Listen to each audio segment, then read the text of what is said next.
Hi friends, అందరికీ good morning. ఇప్పుడు మధ్యాహ్నం ఒక్కటి అవుతుంది. ఇప్పుడు గుడ్ మార్నింగ్ అంటే అనుకుంటుర్రా? నైట్ డ్యూటీ కాబట్టి నైట్ 2-3 గంటలకు వచ్చి పండుకున్నాం. ఇప్పుడు లేచిన 1 గంటకు. అందుకే మనం ఎప్పుడు లేస్తే అప్పుడే గుడ్ మార్నింగ్ కదా. అందుకే హాయ్ అందరికీ గుడ్ మార్నింగ్.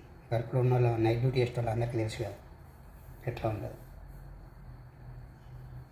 లేచిన ఫ్రెష్ అప్ కాగానే లోపల పోతుంది. అందుకే కిచెన్లోకి వచ్చినాం వంట చేద్దామని. ఇవాళ సండే, అలాగే నా చుట్టి రోజు కాబట్టి ఈరోజు స్పెషల్ ఎగ్. చిన్నప్పుడు మా అబ్బాయి చేసిన ఎర్రగడ్డ కారం కోడిగుడ్డు,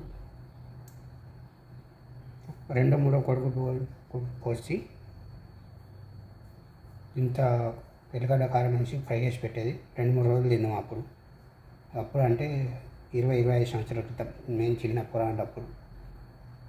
అప్పుడు అది గుర్తుంది. అందుకే ఈరోజు అది చేసుకొని తినాలనిపించింది. ఆ స్టైల్లో, మా అబ్బాయి స్టైల్లో కుదరదో తెలియదు, కానీ ఇవాళ అయితే అదే ట్రై చేస్తాను. ఓకేనా ఫ్రెండ్స్?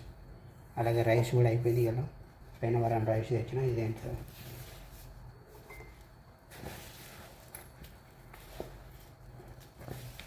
ఇదేంటిది, మన్నాన్ సూపర్ పంజాబీ బాస్మతి రైస్ అక్కడ 5 కేజీలు 25 కథలు రియాలు. ఇక్కడ నిజంగా బాస్మతి రైస్ అనేది చూద్దాం.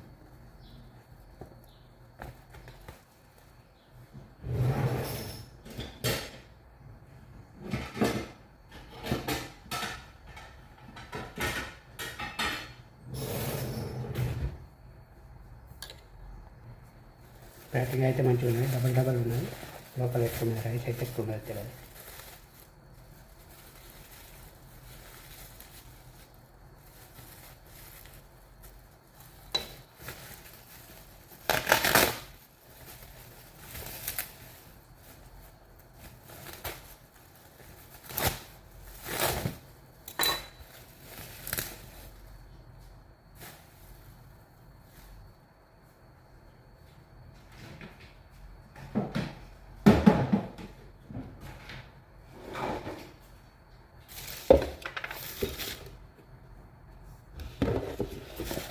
మననే ఖాళీ అయింది డబ్బా. మంచిగా కడిగి ఫ్రెష్ పెట్టాను. చూద్దాం ఇక బాస్మతి రైస్ అని.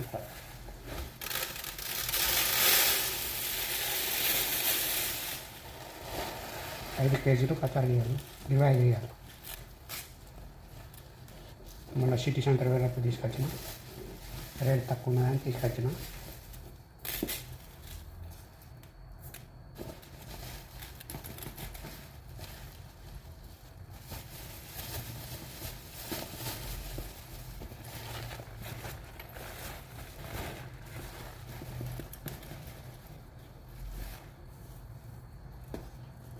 ఇది 7 కేజీల డబ్బా. ఇక్కడికి వచ్చేది 5 కేజీలు వచ్చింది.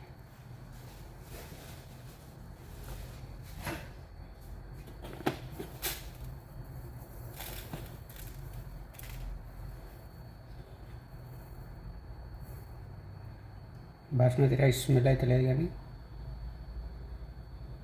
బాగా మంచిగా ఉన్నాయి. అంత పొడవులు ఇండియాలో ఉన్నట్టు అంత పొడవు లేవు, కానీ బాగానే ఉన్నాయి. ఇంతకుముందు తీసుకున్న బాస్మతి రైస్ కంటే ఇవే బాగున్నాయి. స్మెల్ కూడా కొంచెం లైట్ వస్తుంది, బాస్మతి స్మెల్. ఈరోజు అయితే మనం స్టార్ట్ చేద్దాం. Rice with egg curry with ఎల్లిపాయ గుడ్డు కారం. చూద్దాం మా అబ్బాయి చేసినట్టు ఆ స్టైల్లో కుదురుతుందో తెలియదు, కానీ ఇవాళ ఫస్ట్ టైం ట్రై చేస్తున్నాను. ఓకేనా? Let's start. దేశమత్త అంటారు కదా, గల్ఫ్ దేశాలు. ఇదండి కష్టాలు.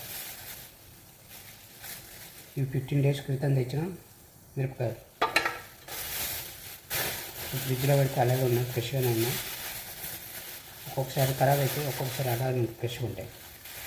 ఏం లేదు, ఇక్కడ వాతావరణం ప్రాబ్లమో లేక ప్రాబ్లం ఉంటుందో. ఒక్కొక్కసారి తెచ్చినాక 2-5 రోజులకు ఖరాబ్ అవుతాయి. ఒక్కొక్కసారి 15 డేస్ కూడా అలాగనే ఉంటాయి. అందుకే ఇంటికాడ ఏదైనా మంచిగా చిన్న పనైనా చేసుకొని మంచిగా ఫ్యామిలీతో మంచిగా ఉన్నాను. ఈ గల్ఫ్ దేశాలు మాత్రం రావద్దు అను, వచ్చే ముందు మాత్రం ఇలాంటి కష్టాలు ఉంటాయని నైట్ డ్యూటీ 3 గంటలకు లేచి 3 గంటలకు వండుకొని 1 గంటలకు లేచి ఇప్పుడు వంట చేసుకొని తినాలి. అదే ఇంటికాడ ఉంటే ఎవరైనా వంట చేసి పెట్టేటోళ్ళు ఉంటే మంచిగా కడుపు నిండా తిని మళ్ళీ 5-6 గంటలు వండుకున్నామన్నంత ఉంది.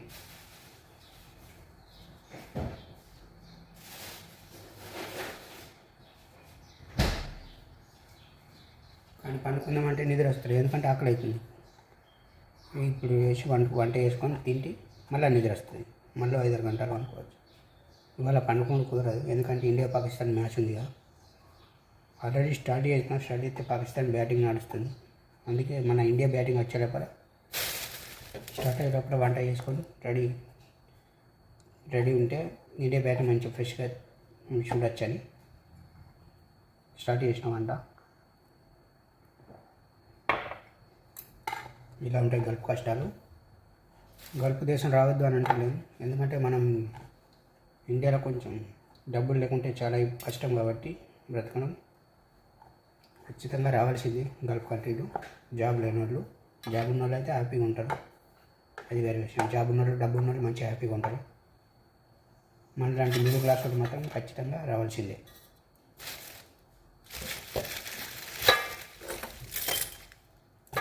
ఈ కష్టాలు భరించాల్సిందే.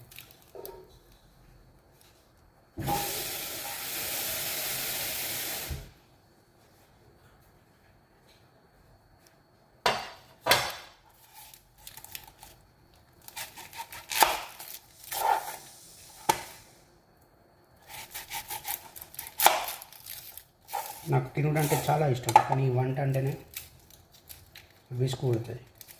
వంటలు అన్నీ చేయచ్చు, కానీ చేసి వెంటనే విసుగు. చేసి పెడితే మాత్రం ఎంతైనా ఎన్నిసార్లు అయినా తింటా. ముందు వెనుక ఎవరి గురించి ఆలోచించను. అమ్మ, బాపు, నా వైఫ్, ఆఖరికి నా పిల్లల గురించి ఆలోచించాను. తింటే ముందు మనం. కానీ వంట చేసాడంటే మాత్రం చుట్టుపక్కల అందరినీ చూస్తాడు, ఓటు వంట చేసి పెడతాడు. తింటానికి మాత్రం ఎవరిని కూడా వచ్చిందా ప్లేట్లు వేసుకున్నామా, కడుపు నిండేదాకా తినుండే. ఇక్కడ తింటలేమనుకో, ఇప్పుడు 4 సంవత్సరాలు అవుతుంది ఇక్కడికి వచ్చి, ఒక చుట్టినాడు 2 పూటలు తింటాడు అంతే. ఇక వేరే డ్యూటీ రోజులలో అయితే 1 పూట. ఇక్కడ కొంచెం లైట్గా అట్లా ఏదో డ్యూటీ చేసే శక్తి ఉండాలి కాబట్టి ఏదో లైట్గా కొంచెం అట్లా తిని డ్యూటీకి వెళ్ళి అక్కడ ఏదైనా దొరుకుతుంది లేకుంటే అట్టే ఉపాసం. ఇది నాది ఒక్కనే కాదు, గల్ఫ్లో ఉన్న ప్రతి ఒక్కరికి అందరికీ ఇదే పరిస్థితి. దాదాపు 90% అలాగే ఉంటుంది. ఒక 10% మాత్రం పోతే కొన్ని పైసలన్నీ తింటారు కడుపు నిండా 3 పూటలు.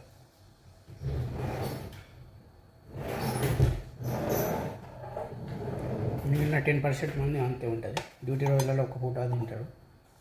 తింటే ఒక 2 పూటలు తింటారు డ్యూటీకి. ఇక్కడ వంట చేసుకొని పోయి తినేటోళ్ళు ఉంటాయి అంతే.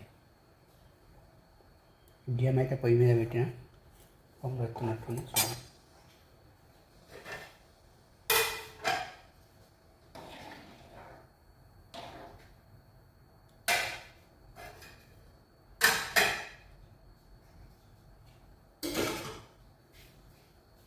గల్ఫ్ అంటే కష్టాలతో పాటు కొన్ని సుఖాలు కూడా ఉంటాయి.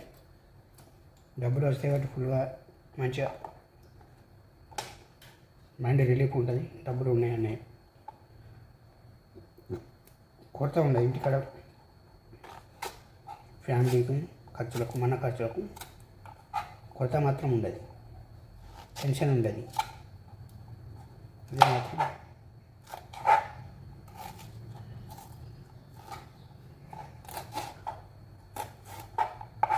ఏదో లక్షలు సంపాదించి బ్యాంకులలో కుప్పలు చేయకపోయినా ఇంటికాడ ఏ ఫ్యామిలీ ప్రాబ్లమ్స్ రాకుండా అయితే మెయింటైన్ చేసుకోవచ్చు గల్ఫ్ దేశాలు. అదే ఇక్కడ అప్పులు తీర్చుకోవచ్చు, అప్పులు లేకుండా అయితే ఉండొచ్చు. అందుకే ఇంత దూరం వచ్చు. రావడానికి ఎంత ఫ్లైట్ ఎక్కితే 4 గంటల ప్రయాణం, కానీ ఇంటికి తిరిగి రావడానికి 2 సంవత్సరాలు వెయిట్ చేయాలి, ఎదురు చూడాలి.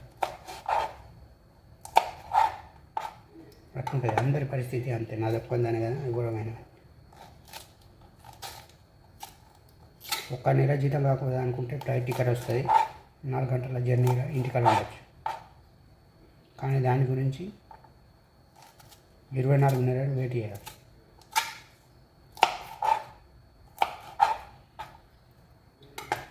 మనదైతే సంవత్సరంన్నర అయింది, జూలై అయితే 2 సంవత్సరాలు అవుతుంది. ఇంకా ఎప్పుడే ఆగస్టు సెప్టెంబర్లో ఫ్లైట్ ఎప్పుడే ఇంటికాడ దిగులే. 600 అయినా 106 అయినా ఈసారి దసరాకు మాత్రం ఇంటికాడనే ఉండదు, అది పక్క ఫిక్స్. ఏదేమైనా కానీ దసరా 4 సంవత్సరాలు మిస్ అయినా కంటిన్యూ 21, 23, 24.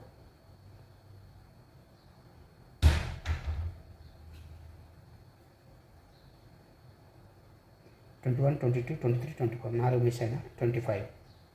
ఈసారి మాత్రం పక్కా వచ్చుడే ఇంటికాడ ధూమ్ధామ్ ఎంజాయ్ చేసుడే. వెళ్ళి డబ్బులు కూడా వేరే సంవత్సరం నుంచి సేవ్ చేసుకుంటున్నా, ఈ సంవత్సరం దసరాకు రావాలని. డబ్బుల గురించి కూడా ఏమి ఇబ్బంది లేదు, ఖర్చులు ఈసారి ఫుల్ ఎంజాయ్ చేసే. ఇక్కడ ఉన్నప్పుడు ఎంజాయ్ చేయాలని ఫుల్ ఖర్చు పెట్టాలనిపిస్తే ఇంటికి రాగానే మళ్ళీ నార్మల్. డబ్బులు తీయాలంటే 36 వస్తాయి.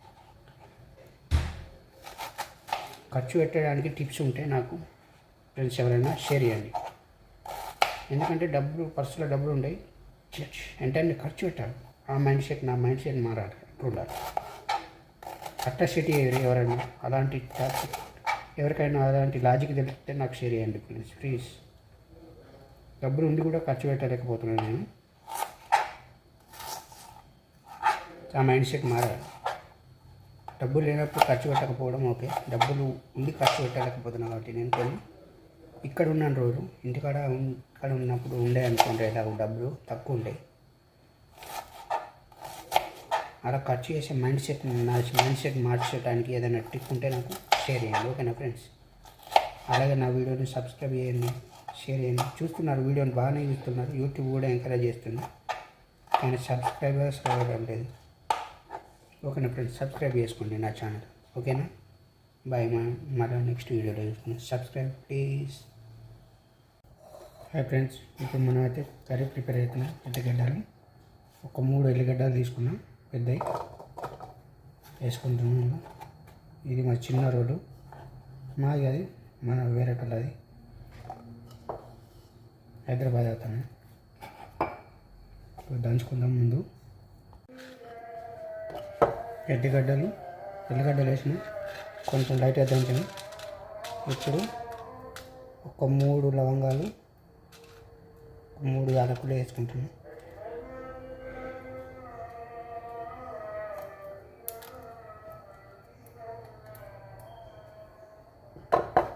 అలాగే ఒక 2 టీ స్పూన్లు కారప్పొడి,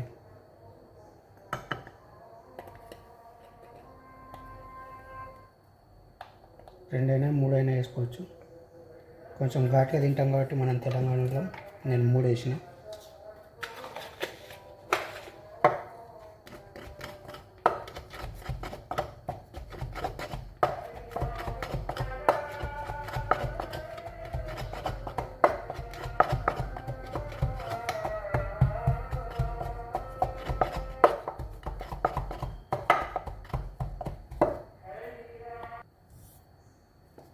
మనకు మిక్సీ లేదు కాబట్టి కొంచెం ఈ రోల్లో బాగా మెత్తగా కాదు, కొంచెం పచ్చగానే దంచుకుంటున్నాను.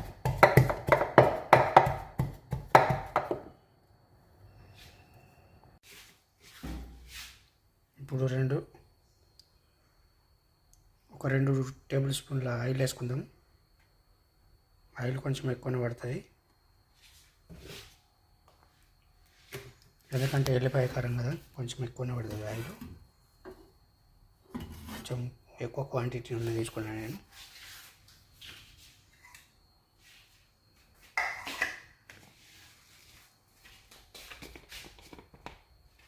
మనకు వీడియో తీసుకోవడం లేదు కాబట్టి మనమే వీడియో తీసుకున్నాడు, మనమే అన్నీ చేసుకున్నాడు.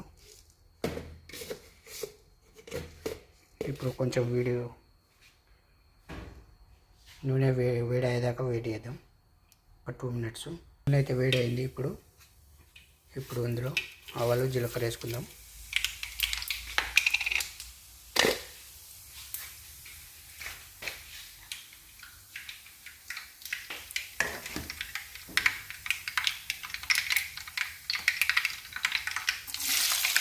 ఇప్పుడు పచ్చిమిర్చి వేసుకుందాం.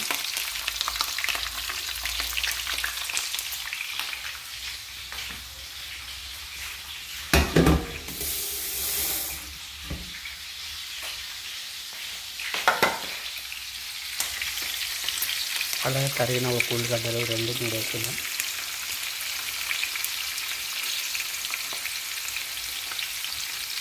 ఇది నేను 20 years క్రితం మా అవ్వ నేర్పించినది వంట.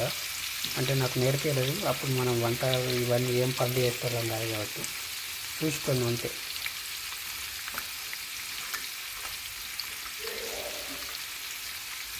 అప్పుడు నేను 4-5 తరగతి చదువుతున్నా కాబట్టి అప్పుడు కొంచెం మన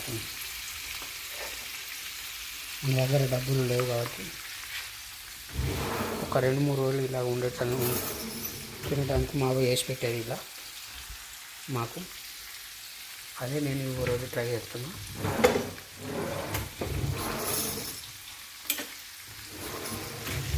ఇప్పుడు వీటిని బాగా కొంచెం మిక్స్ చేసుకుందాం.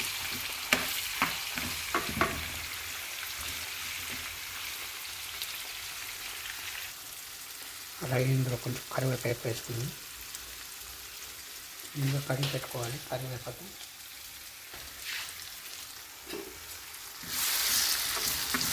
ఇంకా దీనికి కొంచెం మిక్స్ చేసుకోవాలి బాగా. ఆనియన్స్ మొత్తం గోల్డెన్ బ్రౌన్లో వచ్చేలాగా మిక్స్ చేసుకోవాలి. అప్పటిదాకా ఫ్రై చేసుకోవాలి. ఇప్పుడు ఒక 2 మినిట్స్. ఇప్పుడు ఉల్లిగడ్డ బాగా ఫ్రై అయింది. కొంచెం గోల్డెన్ బ్రౌన్ వచ్చింది. ఇప్పుడు కొంచెం పసుపు వేసుకుందాం. ఒక హాఫ్ స్పూన్ పసుపు.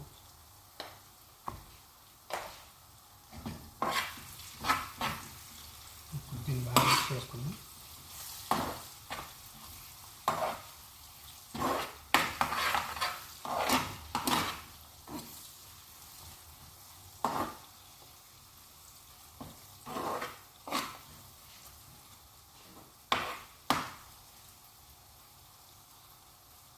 ఇప్పుడు దీన్ని ఈ ఫ్రై మొత్తం రెడీ చేసుకోవాలి.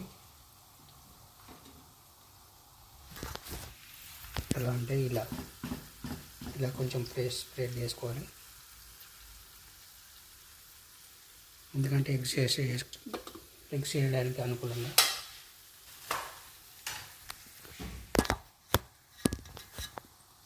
ఇప్పుడు మనం ముందుగా పెట్టుకున్నాం ఎగ్స్ అయితే వేసేద్దాము. నేను ఒక 6 కోడిగుడ్లు వేసుకున్నా. 6.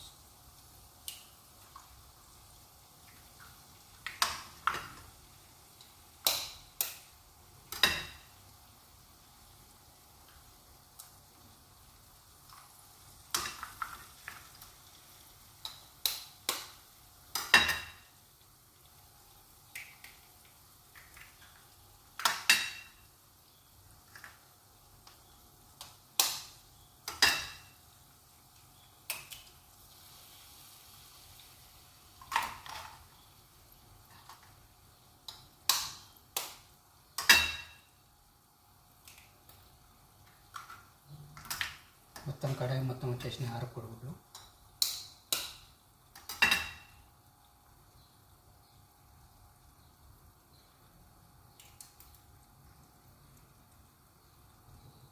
వీటిని కలపకూడదని అలాగే ఒక 2 మినిట్స్ మీడియం ఫ్లేమ్లో ఫ్రై చేసుకుందాం.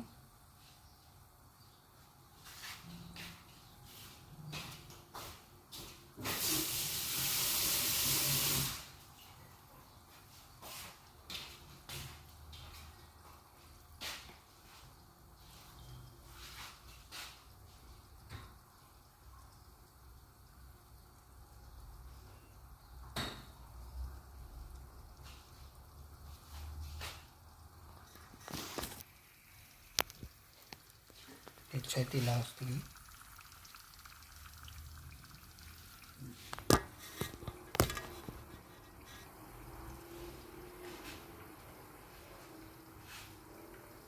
కొంచెం ఆయిల్ ఎక్కువనే అయింది.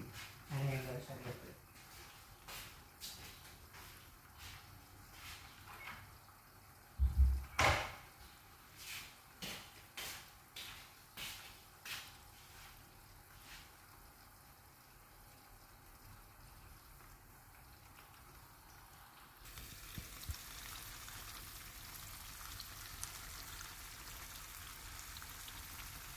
ఇప్పుడు ఇలా పొంగగానే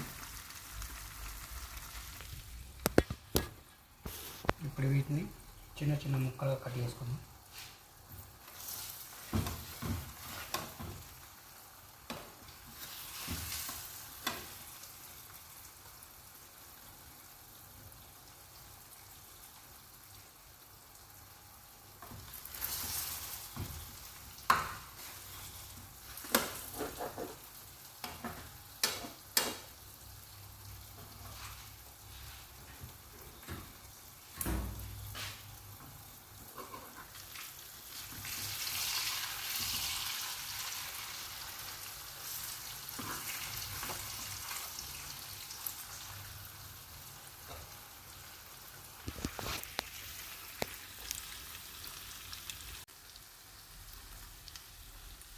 ఇలా వీటిని ఇంకొకటి నెక్స్ట్ లెవెల్లో ఇంకో పక్క మంచిగా ఫ్రై చేసుకోవాలి, చిన్న చిన్నగా ముక్కలుగా.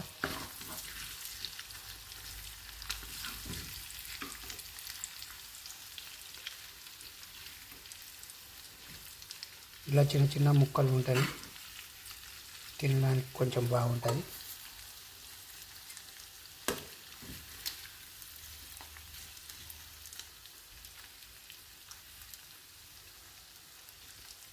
సూపర్గా ఫ్రై అయింది కదా ఫ్రెండ్స్.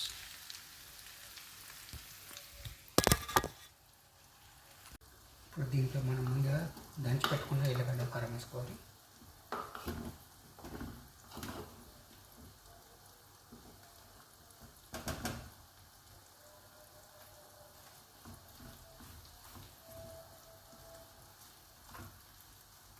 ఈ ఎల్లిగడ్డ కారం అయితే సెంటర్లో వేసుకోవాలి. వేసాక వెంటనే కలపకూడదు, ఇది ముందు ఆయిల్లో ఫ్రై చేయాలి.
ఈ ఎల్లిగడ్డ చూడండి, ఇలా వేసినాం కదా మనం.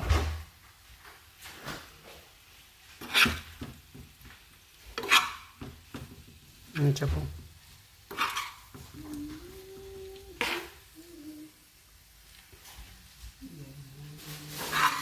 ఇలా బాగా ఫ్రై చేసుకోవాలి ఎల్లిగడ్డ మొత్తం. కర్రీ గుడ్డు మొత్తం ఫ్రై అయ్యేలా చేసుకోవాలి. ఫ్రై చేసుకున్నాక ఒక 2 నిమిషాలు అంతే, అయిపోయింది. గుడ్డు కారం రెడీ అయిపోయింది.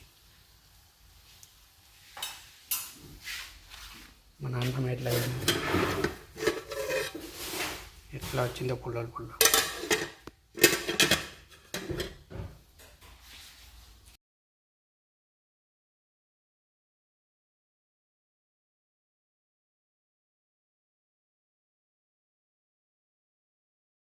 అయిపోయింది ఉల్లిగడ్డ కారం.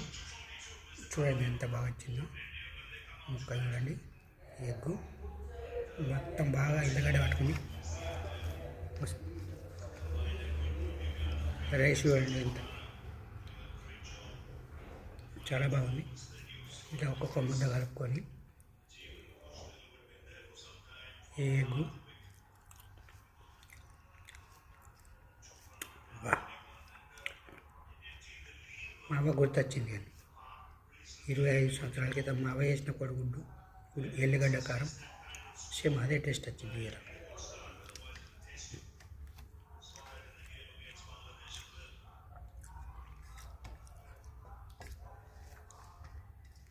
ఇది ఖరాబ్ కూడా కాదండి, ఒక 4 రోజులు తినచ్చు.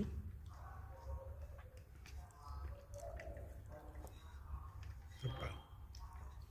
శభాష్ రాజు. Done, well done.